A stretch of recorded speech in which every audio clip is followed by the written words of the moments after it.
Welcome to Reunite with Self podcast. I'm your host, Ruken. Here, we will be discovering and unraveling what is truly holding you back. We will put the puzzle together and give you clarity on how and what you can do to create massive shifts in your life so you start creating the life you always envisioned for yourself. No more waiting. Whether it is liberating from dysfunctional family patterns or parenting tools and tips that actually make the difference, we will be diving into the truth and core of things that are simple and yet which no one talks about. I will be sharing with you all the things that would have changed my life massively if I heard any one of these episodes. A new world is awakening, and true bliss, harmony, and peace is possible on this earth. And my mission is to bring you closer to that, one step at a time. In this safe space, I will hold your hand and give you courage and certainty that you can shift anything and everything in your life. It is time we break the pattern. Whether you want to be the parent you never had or make a shift in your life so you don't play small any longer, you will find the support and guidance in this space. My intention is for you to find your own answers within yourself while you listen to this podcast, so you feel the bliss of reuniting with your true essence, with self, with so much love and compassion and courage. From my heart to yours, let's keep it rocking. My gorgeous listener, welcome to another episode on Reunite with Self podcast. This is your host, Ruken. I'm just recording a second episode of the day.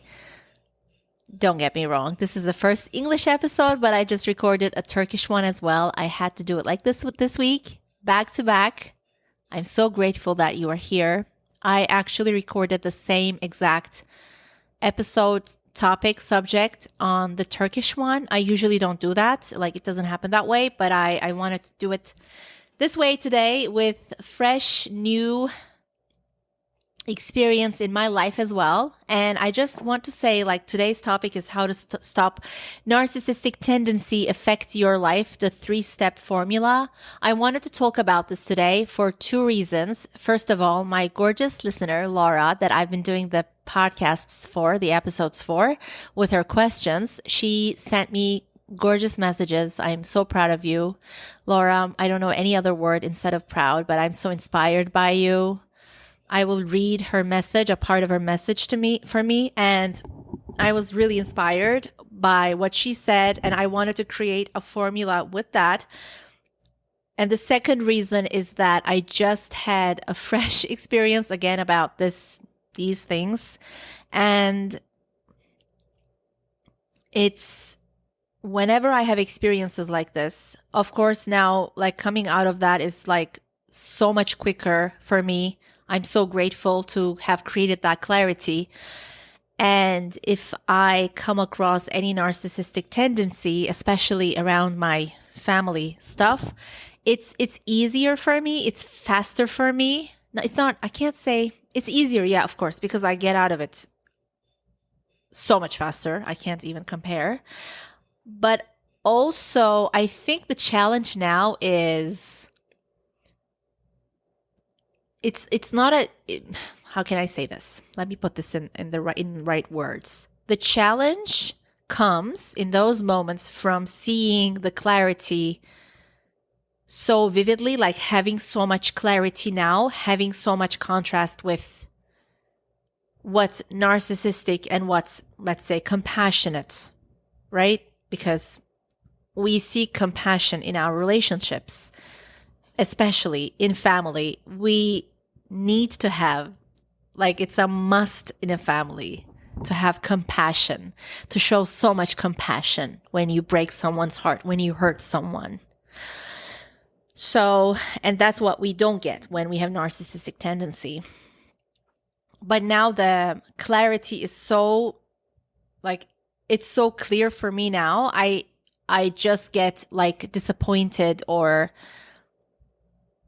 like shocked when I have an experience like that. But of course, coming out of that, I can't even compare. But when I have experiences like this, it keeps me hungry. to share what I get to share with you on the podcast, like why I created this podcast in the first place, like why I created this podcast, because I want to support others who are compassionate, highly sensitive, empathic. Can someone tell me if it's empathic or empathic, I guess. I don't know. But empathic, compassionate, highly sensitive souls to empower them and give them tools and guide them and support them to self-actualize so that you use your full potential, so you create your incredible life. So I just, with like something small, I just support you. I'm one of the supports that pushes you to your ultimate life. I just want to be the supporter in there for you to realize your full potential. This is my ultimate goal. This is my intention with this podcast. Not just for you to create clarity with narcissistic tendency, blah, blah, blah. Of course, we have to do all of this. It's like the biggest part of it for me right now in my life, which created so much difference for me.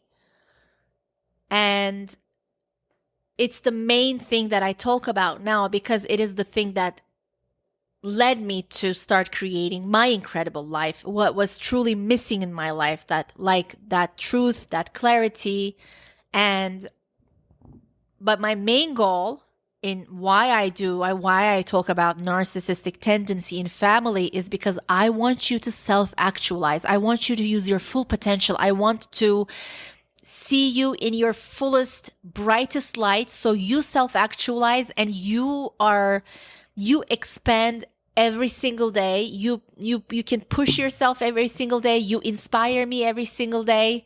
And Laura, my gorgeous listener, you inspired me so much today. So as I wrote to you, like, wow, I am so inspired by you. So today we're going to talk about how to stop narcissistic tendency, behavior, anything affect your life in a 3-step formula. This applies to your family, the family you come from, but it can also apply to any kind of relationship, romantic relationship, partnership, friendship, working space, any kind of relationship. So let's get into it in this 3-step formula. The first step in how to stop narcissistic tendency affect your life. The first step in this 3-step formula, before I share this with you, I want to read a part of Laura's message to me this morning. This morning I read it, So she says, I realized how I can get my clarity. I realize that clarity is found in my body, not my mind. My body is always communicating with me. And when I connect with it, I get to the truth. So I've realized that it's always important to listen to my body over my mind, because that's where the wisdom is. My mind is where the doubts are. And I was like, wow, I was so inspired by you, Laura, this morning. Thank you so much for this confirmation to me, because this is exactly what I believe in, what I've been talking about. Your body is your compass. So the first step in this formula is make your body your compass, not your mind, in anything, in creating clarity, in making decisions. This is the clarity part of the formula. And I just love, Laura, that you get to find your own formula solution for this, like by experience itself. And my gorgeous listener, I want you to experience this yourself and just to experiment. If you have any narcissistic tendency, anyone that you think might have had narcissistic behavior around you, your mom, your dad, any sibling, this is where we begin, right? But you might want to start with, I don't know, your grandfather or something, but it's usually your mom, your dad, or your sibling, the family that you come from, that you were raised in. And then the circle you can expand the circle, and then you can start looking at your adult relationships. But these are always like your romantic relationships, your friendships, your coworkers, your boss, your employees, whatever. They're always results of your past experience, always. And they come to you to show you something. So it's always a better idea, although it's more challenging, to look at the family you come from. Always. The other stuff, it becomes so much easier to resolve them, and you don't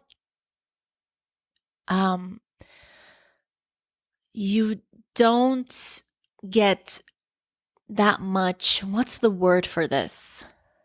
Like, you don't get affected by it so much in your actions, in your adult relationships, if you take care of the things about the family you come from, if you create the clarity, if you start taking action and all of that. So, Laura, I love this so much. You are on the path, like I've written to you, like you're on the path, and you will inspire me by the things that you will realize.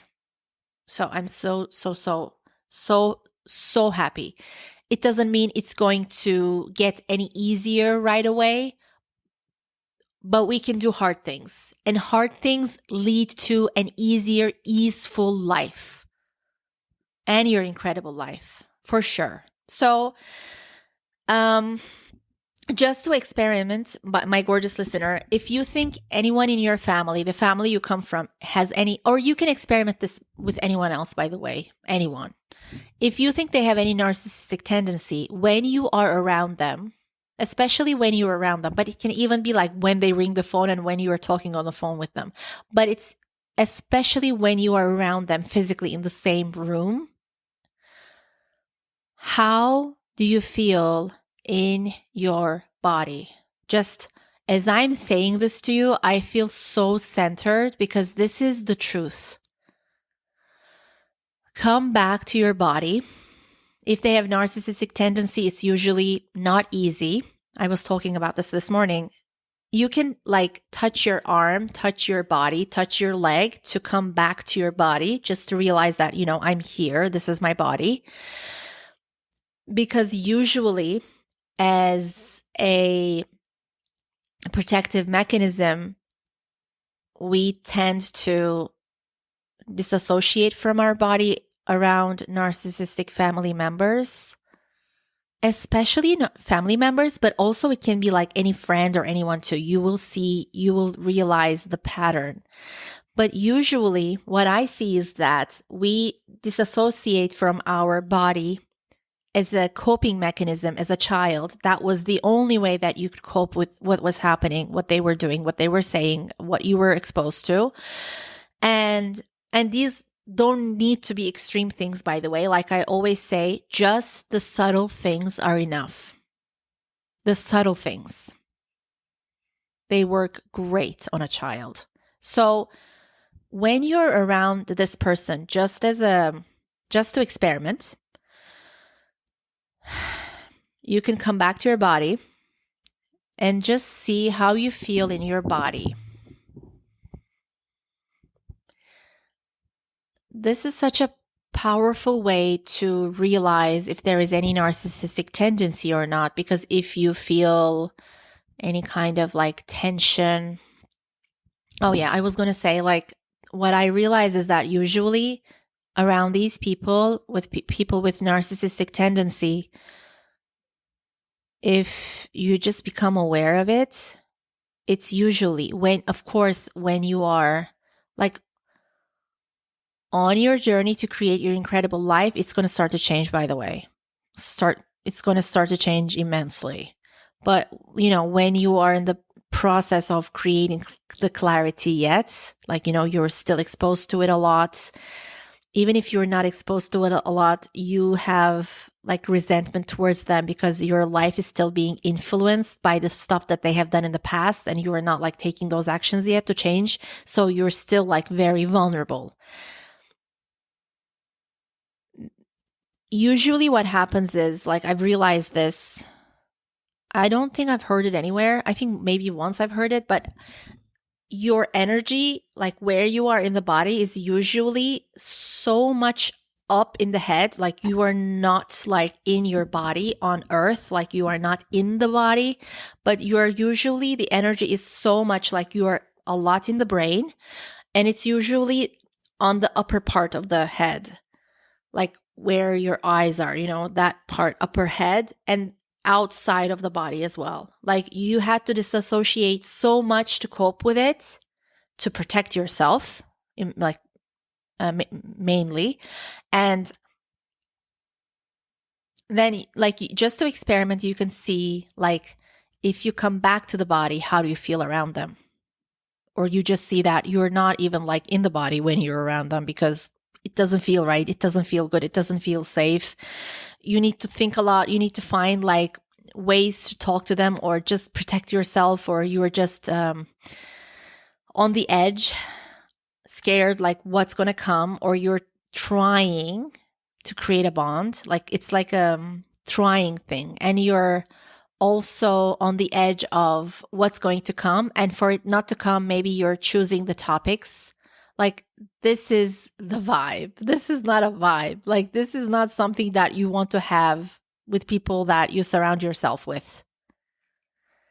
So this is, this shows you a lot. Like, even in things,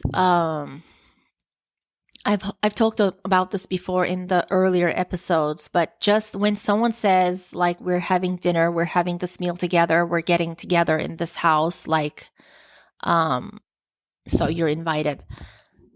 Even when you're about to make the decision of going or not, you can just listen to your body. This can be anything, any kind of plans with friends, family, whatever. But just, you know, the body always tells you the truth. Like, finally, like when you get to the end of it, what your body said was always right. Always. With no exceptions. Always. So, because, like Laura explained this so amazingly on her messages too, but because your mind, because you have used your mind a lot around narcissism, it's not easy to come back to your body and trust yourself, trust your body, because it was not a safe place to be. This was something that you had to do as a kid, as a child, baby, whatever, when you were younger. This was something that's protected you, that saved you. It was necessary. It was the right thing to do. But now, as an adult, you can make the process of creating the healthy boundaries easier just by seeing how you feel around this person. Because if you are feeling like tight, tense, smaller, shoulders down, closed heart, and it will show in your posture, even in the tiniest ways. If you're like tight and over the edge, if you feel just like discomfort, uneasiness, like any kind of dis-ease, any kind of like closing, like I said, playing small, fitting in,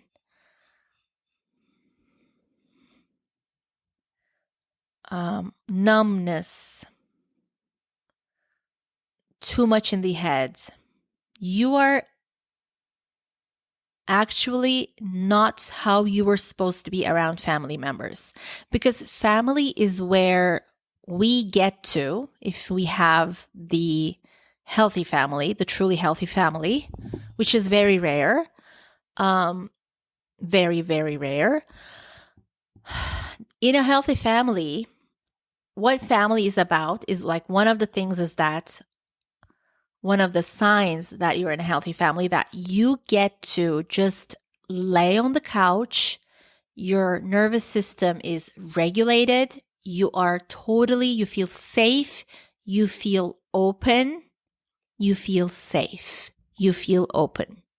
You feel safe to express yourself, express an opinion, make a joke, share something about your life that you're passionate about, that you are excited about, that you are sad about, something that upset you, something that that kept you awake at night, something that bothered you, someone did something to you outside of the house. Home is where you come back to share this.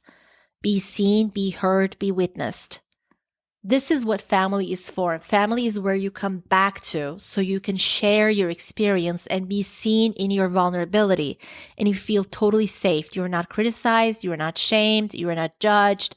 You're not criticized in any way. I don't believe in criticism. As I shared, I think I did a podcast just on this, but I don't even believe in constructive criticism. Criticism is not necessary in life, and you can still express your emotions to someone. In a loving relationship, criticism is not necessary. Even if you want someone to change something about themselves, like it's very egoic to say that, but if you are, there is something that bothers you, it should always be about what they do to you directly. Like, you said this, so I felt that. You did this, so I felt that. Or you don't do this, so I feel this way. This is not criticism. This is expressing your emotion. You don't need to talk about the person, their character, their personality, their choices in life. You don't focus on that. You focus on the emotion. And if it's honest, if it's truly vulnerable, if it's not manipulative or playing the victim, if it's not controlling, you just express your emotion. And it's not even about how they are in life. It's not about their choices in their lives. It's about like what they do that directly affect your relationship. And you can be kind and you can be open and you can let them. You can let them, because what you see as something that's harmful for themselves, they already know. They already know that. But you can let them, respect that they are in charge of their lives. They can do what's necessary in their lives. They will know in each step what to do. That road itself will lead them to something magnificent. You just witness that. You are there if they want to express something. You let them happen. So I just wanted to say that I don't believe in criticism. I don't know why I said this. Where did this come from? I don't know, but I just wanted to say, because I was thinking about this yesterday, because it's the one thing that narcissists use a lot for manipulation. Something like this I had an experience of recently as well in work too. Like, you are not open to criticism and I don't know what to say. Like, what the F? Are you accountable of your own actions? Like, be totally accountable of your own side and let's get to the subject. Or I'm sorry, this was about work. That's why I just directly focused on that. But if your family does that, a friend does that, a lover does that, it's just freaking manipulative. This is the most manipulative things that narcissistic tendency people do, so that, you have the guilt factor so much anyways. So with that guilt, you're like, oh yeah, I'm not even able to run my life, so I'll just give up. And you just disempower yourself and you just listen to what they get to say. And you're like, yeah, I don't know how to lead my life, so you tell me what I should do. I am that much of a loser. You just feel so unworthy. This is how narcissists manipulate others. Things like, you are not open to criticism. Like, I can't even say anything to you. Like, I don't even get me started. I can do a separate episode on this. And they don't know anything about being vulnerable, by the way. Like, if you ask them, like, what did I do that made you feel whatever? Like, please tell me so I see you. They don't know anything about being vulnerable. They might think being vulnerable is criticizing you and talking about your life or your choices or the way you just live, whatever. So don't fall into that trap. I don't know how I came to this. I'm sure you know. But the first step is make your body your compass, not your mind, because your mind will say things that will make you lose sight of what's right because of guilt. It can be shame. It can be doubt. Like Laura says, exactly. You're just like, you're about to make a decision, but then doubt comes in. And also, let me get to the second part. And also, I want to say truth will set you free. So creating the clarity will set you free. Second part, which is the fun part, which is a very scary, fun part. It's a challenging part. It's where you get to show compassion to yourself for the first time by believing in your heart, in your good heart, and knowing that what's necessary, what you need to do, what you must do, is the most compassionate thing in the world. And it will benefit whoever is involved and whoever is not involved. It's for the highest good of all, but it doesn't seem that way when you're doing it. You know inside, but it's not something that you can explain to other people and get confirmation. You will get that confirmation after you start the journey, because you will start seeing the great results. But when you're doing it, it doesn't seem that way. And I think it's the greatest sign that you're on the right track, because you are not creating, like you're not repeating the same patterns. You have done that a million times, and it didn't bring you to something that's fulfilling for you. You always know deep down what's right. And you can listen to your body to understand what's really true, like what you shouldn't expose yourself to, like what kind of healthy boundary you can create. If you should spend any time with this person for a while at all. The second part of this formula is, if you want to take the island, burn the boats. And this experience itself is like, I think, the most heroic part of the journey,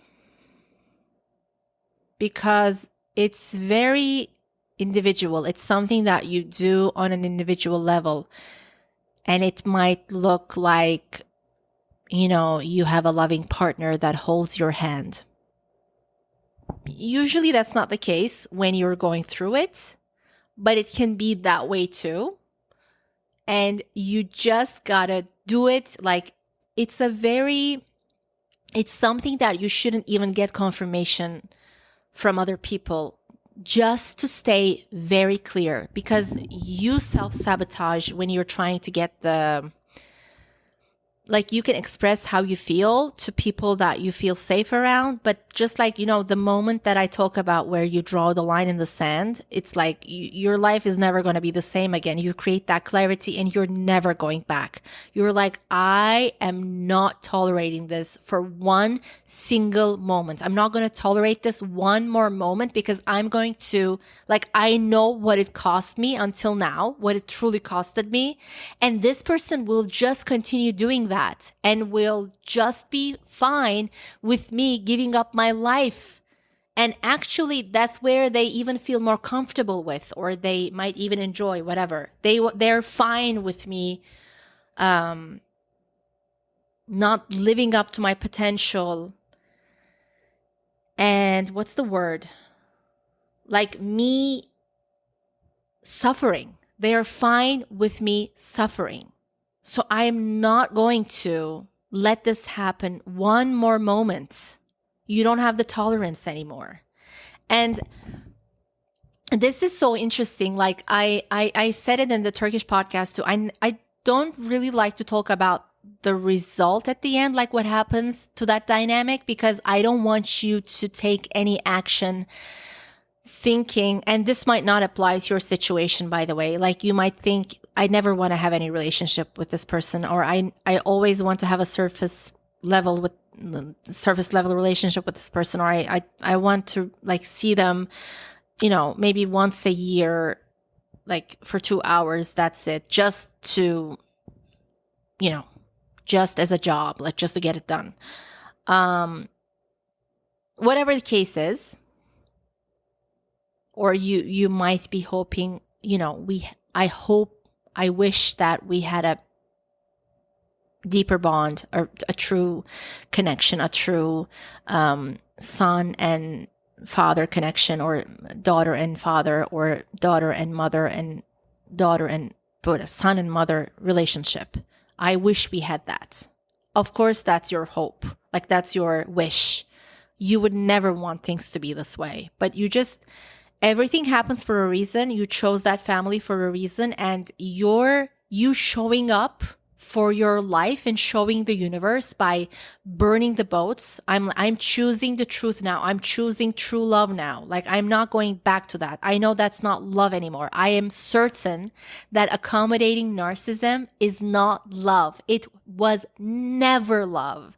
By me getting hurt myself, accommodating that, enabling that, finding excuses to them, that was never love. And I wrote something today that I think I shared with you before, but I just want to say, I want to remind you, by enabling and accommodating their narcissistic behavior, you need to remember that you actually cannot love them. That's not love. That has nothing to do with love. That's your hope thinking. That's the inner child still wishing for things to be different. But that's not the case.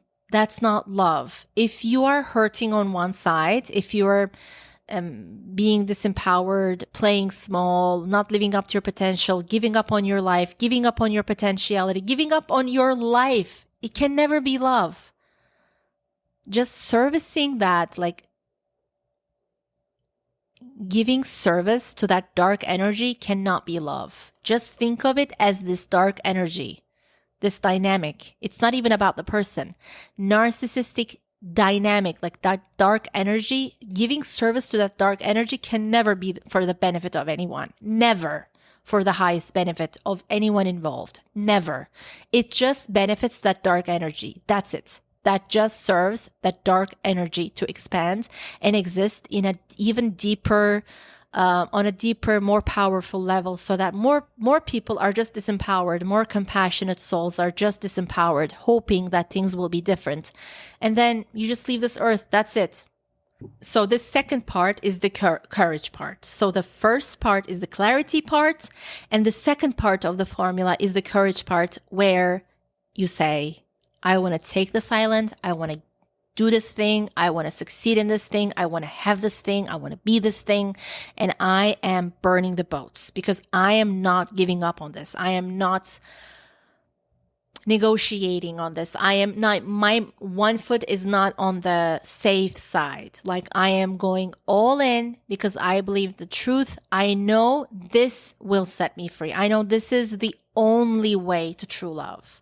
And I am not wasting any more time because it never serves anything good for me to give up and wait for things to be different, because it will never be. I am not wasting my money anymore, my time anymore, my energy anymore, my time, my age, my life anymore. And I wanted to say something here. Fear might come up. And we have to look at where the fear comes from, okay? This might be a case or not. But what I have realized is that when we want to burn the boats and when we want to, like, let's say, create this healthy boundary where, like, I'm not accommodating this. Like, I'm not going to spend time with this person for a while, like a long time. So I just move on with my life and I prove to myself that I'm on the right path. And then when I feel more like I feel that I expose myself to that compassion from myself like every single day, and my nervous system is regulating. I am in a healthier place. I am not in resentment because I am actually not letting the BS influence me. Then you can start shifting things. But what I want to say is that, I don't want to talk about what's going to happen in the end, because we should never take action in narcissistic tendency. We should never take action from fear or from the hope that, okay, if I do this thing, maybe one day they will understand me. Maybe we will have a deeper bond. I didn't even finish what I was saying, by the way. What I wanted to say before is 3 things. By enabling, accommodating their narcissistic behavior, you actually cannot love them. You cannot forgive them. That's impossible. If someone is being abused still in subtitles, like subtle ways, and they are not in their self-actualization process courageously, and they're saying they forgave their parents, it's not possible. It's not a possibility. You being still you still accommodating that energy, you will continue having resentment because you let them do that thing. It's the unseen strings that you feel so down because of the fact that you enable that narcissistic behavior. You feel like shit because of the fact that you enable that narcissism. And what happens is that we have goals. We want to go someplace. We want to get something. We want to be something. Like, if you want to succeed and create abundance for yourself with your work, with your job, with your career, whatever it is, like in your path, the money that you will get in the end, that's not the thing that makes you happy, really. Like, when you are creating things from your heart, you always have deeper whys, why you want to do that thing, why you want to succeed. And the biggest thing that makes you happy, the biggest thing that creates fulfillment in your life is the person you become. The woman you become, the man you become. That's the thing that makes you so fulfilled. This is what Tony Robbins says, and I believe in this so much. Like, we might have goals. I might have a goal to create this business, create this abundance, and give back and contribute in these ways. But what will truly, in the end, in the journey, what will truly create fulfillment for me is the growth I'm going through, is the person I'm becoming, is the woman I'm becoming, is the way I handle things differently, is the way that once a time that I wasted years for, I just handle it in a couple of hours. It's not easy, but it's so much easier because I am accustomed to do hard things. I am not scared of problems or hard things because you actually become able to handle harder things, more challenging things. That's just how, like, what you become. But you don't waste years, months, whatever, like you used to. You handle it so differently. And that's like what you prove to yourself. That's the thing that keeps you really fulfilled, because you see that once something that, used to really make you feel like shit and give up and feel like disappointed for a long time, you just handle it differently. And then you come out of that conversation or whatever, that meeting or whatever, and then you feel so energized, you feel so empowered. You're like, bring it on. Like, I feel even more energized now. This was a good thing. Like, we became stronger like this. So it's the person that we become. And I think it's like in the journey of this, like, narcissism in family, like the things that you can do now, like you prove to yourself that you can trust yourself. You are your most compassionate friend. You are able to show so much compassion to yourself. And honestly, I had an experience where I was like, let's say for an afternoon, I was not showing love to myself. Like I was not compassionate with myself, with my body, because of an experience in this like narcissistic whatever. I was realizing it as I was going through it.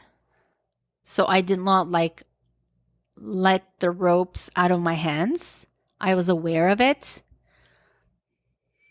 And I realized what kind of compassion I have been giving myself in the last 2 years, like how compassion is so important for me. Like it's something that is non-negotiable in any of my relationships. And like for me personally, I love hugging, and the like touchy compassion is very important for me. Very important. It doesn't matter like what we are discussing, what kind of argument we're having.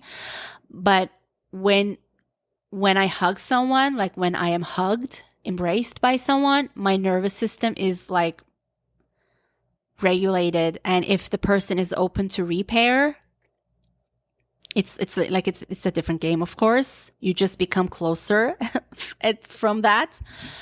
But compassion is something, and that's why I always keep saying for the compassionate soul. This podcast is for the compassionate souls. And from the things that I've heard, that I have realized, like in words, why I always say compassion, because it's the one thing narcissists lack.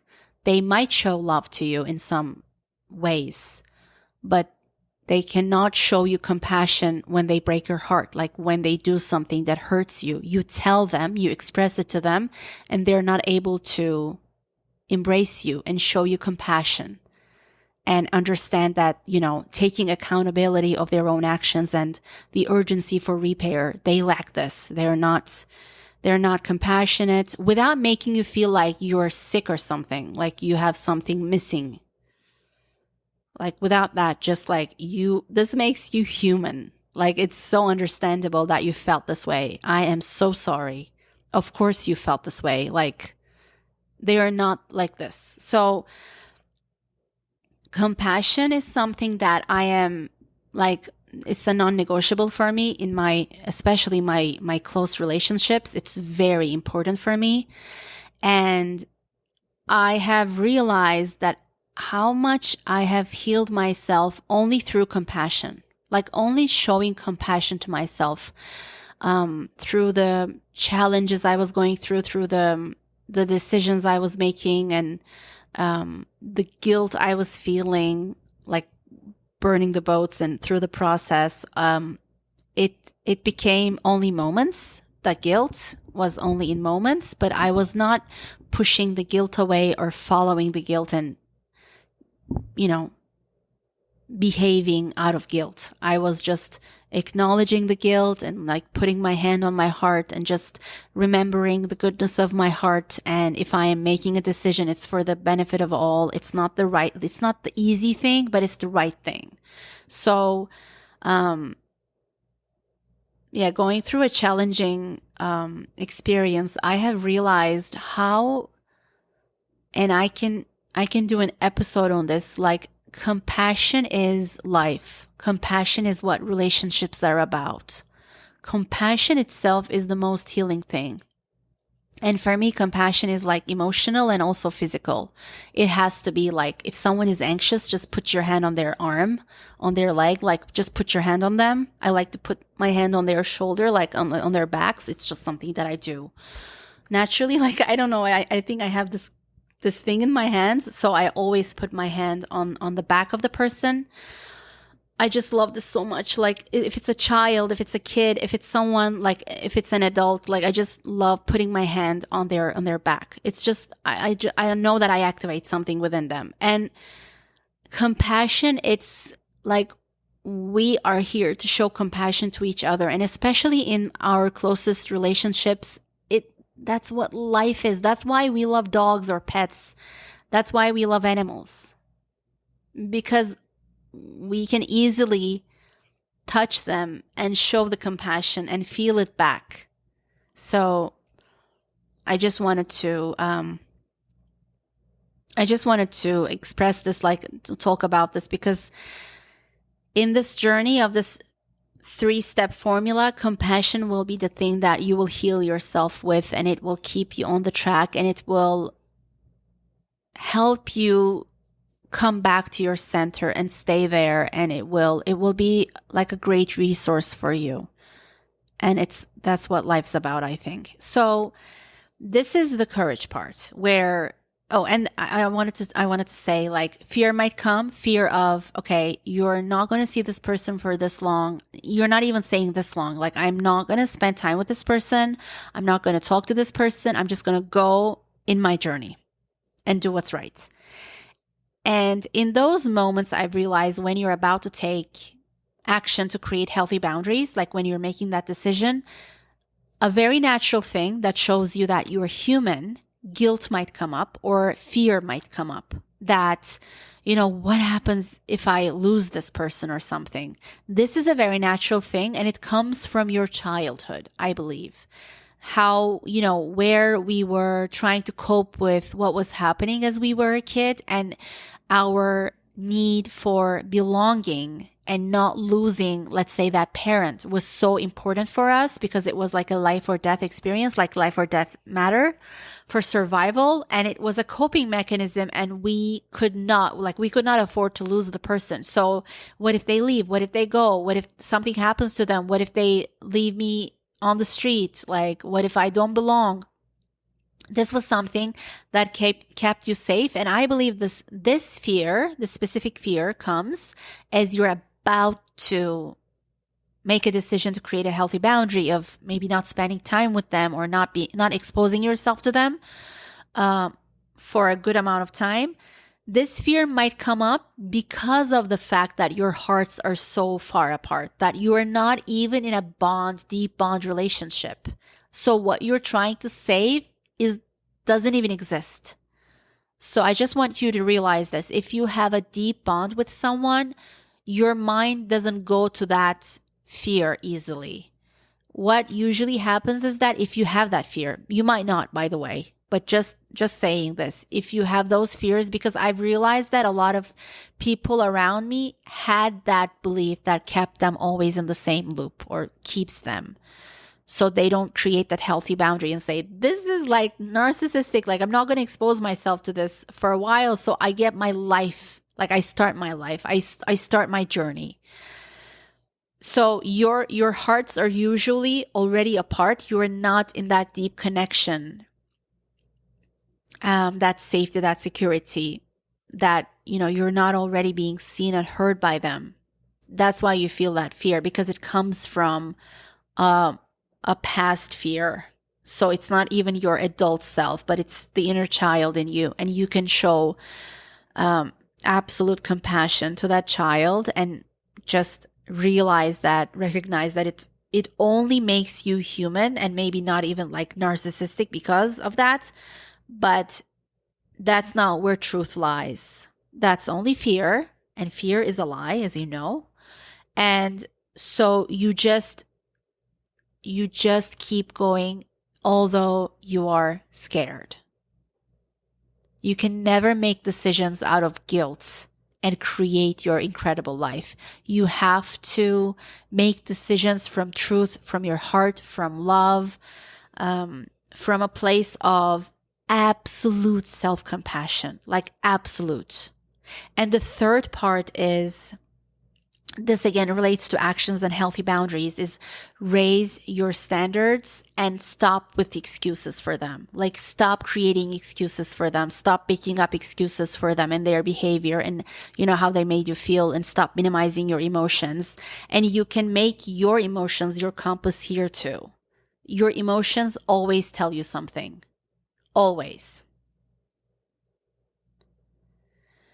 So raising your standards, of course, will change your life immensely. And as you raise your standards more, the contrast will get higher. So when you again have an experience like that, the shock will mainly be about like, how can they say this thing, or how can they do this thing?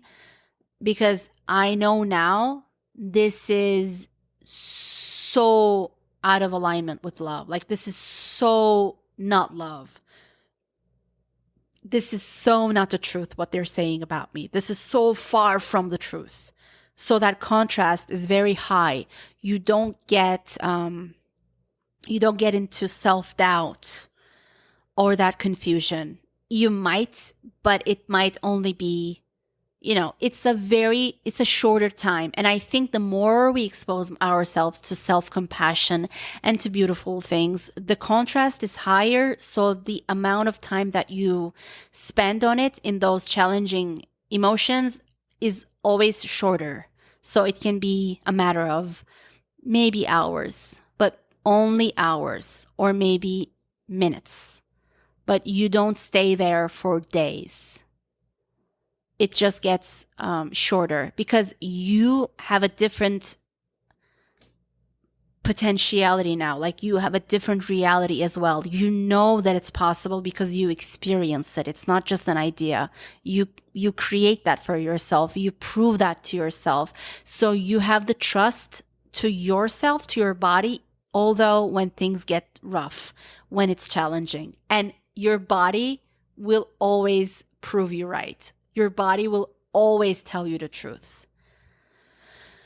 So it's amazing, Laura, that you've realized this. And my gorgeous listener, I'm sure you already know this, but I wanted to share this with you. Like, make your body your compass, not your mind. It's amazing to be reminded of this. And the person you will become through this journey will make you so happy and so fulfilled because you chose the hard route where maybe no one does around you, but you are seeing the results now.